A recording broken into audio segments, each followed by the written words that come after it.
हम लोग यहाँ पर ओम का नियम देखने वाले हैं, क्या होता है ओम का नियम, और उसको हम समझाने की कोशिश करेंगे। जर्मन वैज्ञानिक जीएस ओम ने 1827 ईस्वी में एक नियम दिया जो कि डीसी परिपथों के लिए था।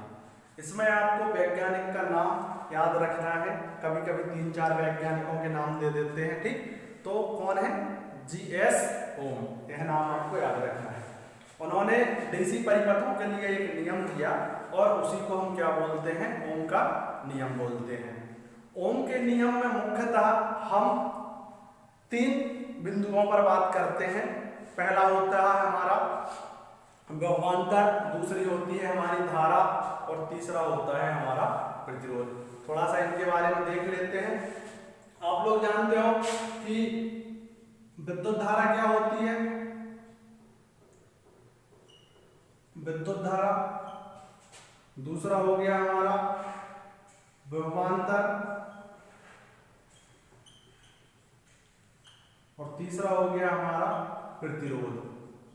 जब तक आप इन तीनों के बारे में नहीं जानकारी रखेंगे आपको ओम का नियम समझ में नहीं आएगा।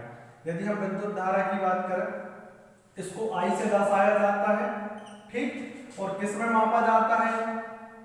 एम्पियर में मापा जाता है। किस में मापा जाता है? आप इसको एम्पियर में मापा जाता है, या आप दूसरे शब्दों में भी बोल सकते हैं कि विद्युत धारा का मात्रा क्या है? एम्पियर है, ठीक। विभवांतर की बात करें, ठीक, तो इसको भी से दर्शाया जाता है और इसको किस में मापा जाता है? वोल्ट में मापा जाता है, ठीक। प्रतिरोध की बात करें तो प्रतिरोध को किससे दर्शाया जाता है? आर से दर्शाया जाता है और किस में मापा जाता है? इसको रेजिस्टेंस ओम में मापा जाता है। किस में मापा जाता है? ओम में मापा जाता है, ठीक। अब इन तीनों चीजों को हम समझाने की कोशिश करते हैं। विद्युत धारा, इलेक्ट्रॉन का प्रवाह किसी चालक में या किसी पदार्थ में इलेक्ट्रॉन का प्रवाह विद्युत धारा कहलाता है। फ्लो ऑफ इलेक्ट्रॉन क्या हो जाता है? करंट हो जाता है, ठीक। दूसरा है विभवांतर। दो सिरों के बीच में जो अंतर होता है उसको हम क्या बोलते हैं? विभवांतर। या दूसरे शब्दों में आप ये बोल दो, दो स्थानों पर जो विभव में अंतर आता है उसको हम क्या बोलते हैं? विभवांतर। और इसको किससे मापा जाता है? वोल्ट से। प्रतिरोध, विद्युत धारा के मार्ग में अवरोध उत्पन्न करने का गुण क्या कहलाता है? प्रतिरोध कहलाता है। तो तीनों चीज समझ में आए, ठीक। अब हम समझते हैं ओम का नियम। ओम का नियम कहता है कि किसी बंद डीसी परिपथ में नियत तापमान तथा नियत भौतिक परिस्थितियों को यदि स्थिर रखा जाए तो किसी प्रतिरोधक के सिरों पर पैदा होने वाला विभवांतर उस प्रतिरोधक में से प्रवाहित होने वाली विद्युत धारा के अनुक्रमानुपाती होता है। यह आपका ओम का नियम है। आप समझने की कोशिश करना। मान के चलिए हमने यहाँ पर क्या लिया? एक प्रतिरोधक लिया। प्रतिरोधक को हिंदी में क्या बोलते हैं? रजिस्टर, ठीक। रजिस्टर को प्रतिरोधक बोलते हैं।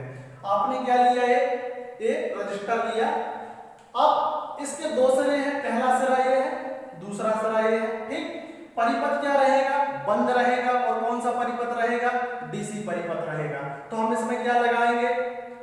बैटरी लगाएंगे। डीसी परिपथ में आप क्या लगाते हैं? बैटरी लगाते हैं, ठीक। हम यहाँ बैटरी का सिंबल बनाते हैं। मान के चलिए आपकी क्या है? बैटरी हो गई, ठीक। ये आपकी बैटरी है। आपको पता है जो बैटरी में बड़ा वाला सिरा होता है उसको हम क्या बोलते हैं? प्लस बोलते हैं। और जो छोटा वाला सिरा होता है उसको हम क्या बोलते हैं? माइनस बोलते हैं, ठीक। तो ये हो गया हमारा प्लस और ये क्या हो गया हमारा? माइनस।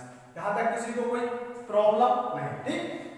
अब आपको पता है कि हमने बैटरी में से क्या की? धारा प्रवाहित की, ठीक। तो ये हमारा जो प्रतिरोधक है इसके सिरे पर अलग अलग हमको विभवांतर देखने को मिलेगा।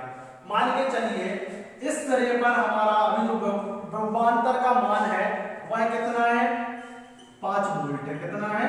5 वोल्ट है, ठीक। और इस सिरे पर जो हमारा प्रतिरोधक के सिरे की बात हो रही है, ठीक। और इस जो प्रतिरोधक का सिरा है इस पर अंतर कितना है हमारा? इस पर हमारा विभवांतर है 10 वोल्ट, ठीक। तो दोनों के बीच में जो विभवांतर का मान है वो कितना है? वो हो जाएगा आपका 5 वोल्ट हो जाएगा। कितना हो जाएगा? 5 वोल्ट, ठीक। अब ओम का नियम कहता है कि किसी प्रतिरोधक के सिरों पर पाया जाने वाला विभवांतर उस उस प्रतिरोधक में से प्रवाहित होने वाली धारा। हमने क्या की, बैटरी लगाई और इसमें से क्या की, धारा प्रवाहित की। ठीक, मान के चलिए हमने यहाँ पर 0.5 एम्पियर इसमें से क्या की, धारा प्रवाहित की। ठीक, अभी विभवांतर का मान कितना है, विभवांतर का मान है 5 वोल्ट और धारा कितनी है, 0.5 वोल्ट। ठीक, अब ओम का नियम यह कहता है कि यदि हमने इसमें धारा का मान बढ़ाया तो विभवांतर का मान अपने आप बढ़ जाएगा, और यदि विभवांतर का मान बढ़ाया तो धारा का मान क्या हो जाएगा, अपने आप बढ़ जाएगा। ठीक, और यही निकलकर आखिरी में जो आता है ओम का नियम भी प्रोपोर्शनल आई, कि यदि हम वोल्टेज का मान बढ़ाएंगे तो धारा का मान बढ़ जाएगा, और धारा का मान बढ़ाएंगे तो क्या हो जाएगा, वोल्टेज का मान बढ़ जाएगा। ठीक है, और यही आपका ओम का नियम कहता है कि किसी प्रतिरोधक के स्लोप पर उत्पन्न होने वाला विभवांतर उस प्रतिरोधक में से प्रवाहित होने वाली विद्युत धारा मान के अनुक्रमानुपाती होता है। मतलब इन दोनों सिरों पर जो विभवांतर है वह इस प्रतिरोधक में से प्रवाहित होने वाली धारा के मान का अनुक्रमानुपाती होता है। यदि हम धारा का मान बढ़ाएंगे तो विभवांतर का मान क्या हो जाएगा, अपने आप बढ़ जाएगा। और यही से जो आपके सूत्र निकल के आते हैं, जो पहला निकल के आता है जिसको आप लोग बोलते हैं V प्रोपोर्शनल, क्या हो जाता है I, यदि हम वोल्टेज का मान बढ़ाएंगे तो अपने आप क्या है, धारा का मान बढ़ जाएगा। ठीक, या हम विभवांतर का मान बढ़ाएंगे तो अपने आप क्या हो जाएगा, अपने आप धारा का मान क्या हो जाएगा, बढ़ जाएगा। ठीक, और यहाँ पर आपको ध्यान रखना है, एग्जाम में एक क्वेश्चन और देखने को मिला है कि ओम के नियम में नियतांक या कांस्टेंट क्या होता है। तो आपको यहाँ पर ध्यान रखना है कि जब जो आपका सूत्र बनेगा अगला वाला, जिसमें एक सूत्र हो जाएगा आपका V बराबर, एक तो हो जाएगा IR, ठीक, जिसमें आप क्या वोल्टेज का मान निकाल लेंगे। ठीक, तो दूसरा सूत्र हो जाता है, वो हो जाता है आपका V/I। ठीक, और इसके जो बराबर में क्या रहता है, R। ठीक, अब इसमें आपको यह ध्यान रखना है कि जो R आपका यहाँ पर रहेगा वो नियतांक रहेगा। क्या रहेगा, नियतांक, जिसको हम लोग क्या बोलते हैं, कांस्टेंट बोलते हैं। क्या बोलते हैं, कांस्टेंट। कांस्टेंट का इंग्लिश मालूम है किसी को? ठीक, कांस्टेंट मतलब क्या होता है, स्थिर रहेगा। मतलब यहाँ पर जब ये ओम का नियम तभी लागू होगा जब प्रतिरोध का मान यहाँ पर क्या रहेगा, स्थिर रहेगा। मतलब इस प्रतिरोधक का मान हमको क्या रखना पड़ेगा, स्थिर रखना पड़ेगा। ठीक, तो दो नियम हो गए, इसमें से आप V बराबर IR हो गया और R बराबर V/I हो गया। तीसरा कौन सा रह गया, V R का हो गया और V का हो गया। तीसरा कौन सा रह गया, I का रहेगा ना। I बराबर क्या हो जाएगा, I बराबर हो जाएगा V/R। ठीक, तो आप ऐसे इन तीनों नियम का यूज करके आपका जो डीसी परिपथ है उसमें आप R के, इससे आप प्रतिरोध का मान निकाल सकते हैं, इस वाले नियम से वोल्टेज का मान निकाल सकते हैं, और इस वाले नियम से आप धारा का मान निकाल सकते हैं।